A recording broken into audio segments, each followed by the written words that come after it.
Est-ce que tu as du mal à dire non aux gens? Et est-ce que parfois tu as l'impression que tu donnes plus ton temps aux autres qu'à toi-même? Que ton côté je veux pas décevoir les gens t'empêche d'avancer et que tu te sens obligé de répondre oui à cette invitation alors que t'avais pas spécialement envie. Tout ça par peur de blesser l'autre personne qui t'invite, et au final c'est pas eux que tu déçois, mais c'est toi-même. Dans cette vidéo j'espère pouvoir t'aider à déconstruire certaines logiques pour que tu puisses accomplir plus dans ton quotidien et que tu sois plus fier de toi. Dans cette vidéo on va parler du Winter Arc, ou de ce que j'appelle personnellement la saison des noms, et je vais te donner mon avis honnête sur ce phénomène. Pour cette période de Winter Arc, j'ai le plaisir de vous annoncer que 30 d'entre vous vont gagner quelque chose parce que notre partenaire pour la vidéo aujourd'hui, c'est Xmind. J'ai déjà présenté Xmind et Xmind AI sur cette chaîne et j'utilise personnellement tout le temps Xmind pour mettre en place ma stratégie de publication et de création de contenu. Pour ceux qui ne connaissent pas, Xmind et Xmind AI, ce sont des logiciels de cartographie gratuits qui permettent de t'organiser, de faire des cartes mentales, et que tu sois étudiant, entrepreneur, sportif ou même les trois, ça va te faciliter ta vie et la vue de tes objectifs et de ton avancée quant aux objectifs que tu t'es fixés. Donc ça va te permettre d'être beaucoup plus productif dans ton travail. J'ai remarqué que ça me sauvait énormément de temps parce que avant en fait, ce que je faisais,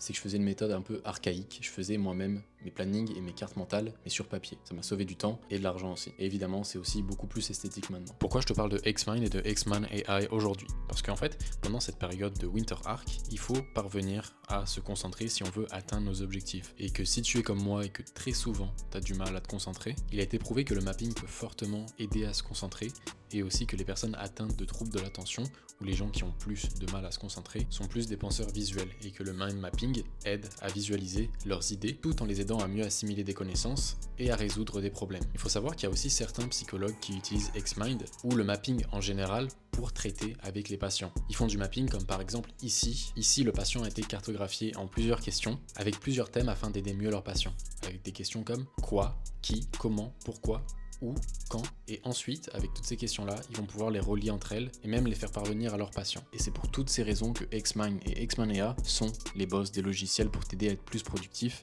Et pour les 18 ans de Xmind, ils vous offrent à 30 d'entre vous un mois gratuit sur leur version premium. Et donc, t'as rien à perdre, t'as juste à aller en description, à cliquer sur le lien pour aller essayer Xmind et Xmind AI et pour aussi gagner ton abonnement premium de 1 mois. L'application Xmind est aussi téléchargeable sur iOS et sur Android. Si tu traînes un petit peu sur les réseaux sociaux dernièrement, t'as sans doute vu une tendance passée, c'est celle du Winter Arc. Et t'as pu aussi voir toutes les pratiques que les gens font sur les réseaux pendant cette période d'hibernation. Et donc je vais te parler de mon expérience et de mon avis quant à ce Winter Arc que j'appelle personnellement la saison des noms. Faisons un petit retour en arrière. Avant que je fasse ça, avant que je commence l'ascension de moi-même à essayer de devenir une meilleure personne, je me sentais mal avec ce que j'étais, tant physiquement que mentalement, et surtout je me sentais pas fier de moi. J'étais pas satisfait avec qui j'étais. Et je cherchais toujours plus, je voulais plus de la vie. Mais je m'étais jamais fixé d'objectif et j'avais peur d'agir. Il y a une citation de Jean-Paul Sartre qui est incroyable, et si tu dois retenir un truc de la vidéo, c'est ça. Sa citation c'est « J'ai mené une vie édentée. Je n'ai jamais mordu dans quoi que ce soit. J'attendais. Je me réservais pour plus tard. Et je viens de m'apercevoir que mes dents sont parties. » Et cette citation de Jean-Paul Sartre me représentait bien. J'avais jamais croqué quelque chose à pleines dents. J'avais jamais essayé d'atteindre quelque chose. Je m'étais jamais donné les moyens en fait. Et je me disais, mais si seulement j'avais le temps de faire plus dans une journée. Et la chose, c'est que c'est pas possible. Parce que je me rendais pas compte, c'est pas que je devais ajouter des choses, mais c'est que je devais en retirer. Et pendant un moment où je me sentais mal avec moi-même, et que je savais que j'avais cet attrait à vouloir faire plaisir aux autres, à un petit peu mettre leur bonheur sur un piédestal, et mettre le mien après eux, comme si je leur devais constamment quelque chose, j'ai eu une petite remise en question et je me suis dit, est-ce que tu préfères rendre les autres heureux quitte à te décevoir toi-même, ou je préfère décevoir tout le monde quitte à être heureux avec moi-même. Et cette réflexion m'a un peu ouvert les yeux et j'ai fait un choix. Et le choix, pour être honnête, était un petit peu entre les deux. Je voulais pas décevoir quand même tout le monde, mais je voulais pas non plus me décevoir moi-même. Et donc c'est là que j'ai un petit peu découvert, sans faire exprès, le Winter Arc, ou du moins la saison des noms comme moi je l'appelle. Mais peut-être que tu connais pas le Winter Arc, et tu vas me dire en quoi c'est bénéfique. D'après Reddit, c'est pas la meilleure des sources, mais d'après Reddit, le Winter Arc c'est une période dans laquelle les personnes prennent avantage des journées de l'hiver qui se raccourcissent, qui sont plus froides et plus calmes, pour se concentrer sur eux-mêmes. Et donc le but de cet arc, c'est de ressortir de l'hiver plus fort, en étant la meilleure version de soi possible, et c'est un petit peu comme une période d'hibernation, comme un ours. Et donc il est dit que pendant cette période, tu coupes toute distraction, tu coupes les réseaux sociaux, tu coupes les sorties, toute la mauvaise dopamine, tous les fast-food, toutes les choses comme ça. Il faut savoir que le Winter Arc, c'est très souvent associé à la musculation. Pourquoi? C'est parce qu'en musculation,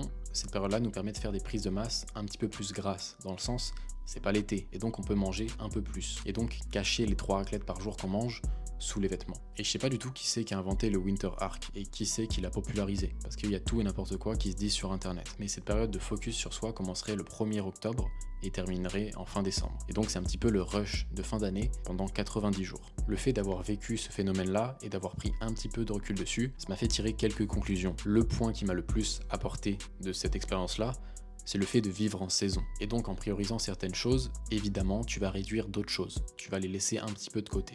Mais c'est que pendant un temps. Parce que si tu essaies de performer dans tout à la fois, tu vas performer dans rien à la fois. Prenons un exemple, imagine tu as un arc et une flèche, et il y a 3 cibles devant toi. Si tu veux toucher les 3 cibles avec une flèche, bonne chance. Alors que si tu vises une cible par une cible par une cible, au final tu vas finir par atteindre toutes les cibles. Certes, c'est pas d'un coup, mais le résultat sera là. Et donc l'intérêt de vivre en saison, c'est que tu vas pouvoir prioriser certaines choses, quitte à délaisser d'autres choses, mais tu vas faire beaucoup de progrès et tu vas être heureux sur ça. Tu vas prendre du temps que tu n'aurais jamais pris avant si tu n'avais pas fait cette saison des noms. Et si tu as peur de dire non aux gens, non aux invitations, si tu as peur de décevoir les gens, je vais te donner une analogie. Mon analogie, c'est que, imagine, tu fais pousser des tomates et que tout ton entourage sait que t'en fais pousser et qu'ils aiment ça. Et à chaque fois qu'ils te voient, ils font « Hey, je sais que tu fais pousser des tomates, est-ce que je pourrais en avoir ?» Et toi, par peur de décevoir ou d'être pris pour un égoïste, tu dis oui aux gens. Et tu leur en donnes, peu importe si elles sont mûres ou pas. Bah premièrement, les gens à qui tu donnes des tomates, ils vont être déçus parce que ça va pas être bon. Et deuxièmement, à force d'en donner à tout le monde, t'en auras plus pour toi. Et dans cette situation-là, il y a personne qui est satisfait. Alors que si seulement t'avais dit non, quitte à passer pour un égoïste dans le moment, bah t'aurais laissé le temps à ces fruits de grandir. T'en aurais eu pour toi,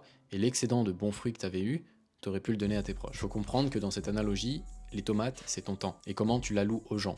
Imagine que tu donnes ton temps à tout le monde, mais que quand t'es avec eux, t'es jamais présent parce que tu penses à ce que tu dois faire. C'est pas du temps de qualité, c'est pas du temps où t'écoutes les gens, c'est pas du temps où t'as un vrai échange. Il faut pas que tu décales des choses qui sont une priorité dans ta vie, simplement pour faire plaisir aux gens tout le temps, parce que sur le long terme, ça va faire plaisir à personne. Et donc j'ai dit non à des invitations en soirée, j'ai dit non à des anniversaires, et aussi quand des fois j'étais amené à sortir parce que j'avais coché toutes les cases, je disais non à l'alcool. Et j'ai remarqué aussi que quand j'ai dit non à l'alcool, les gens me prenaient pour un extraterrestre. L'alcool, c'est comme la seule drogue où les gens te voient bizarre si t'en prends pas. Imagine, tout le monde dirait mais t'es bizarre, tu prends pas d'héroïne. Et j'ai dit non à ces choses pour dire oui à un sommeil de qualité, dire oui à une bonne diète, parce qu'il faut savoir que mon but dans cette période-là, c'était surtout aller à la salle et me remettre en forme. Je kiffais ma vie, j'allais tout le temps à la salle, j'allais même 2 fois par jour à la salle.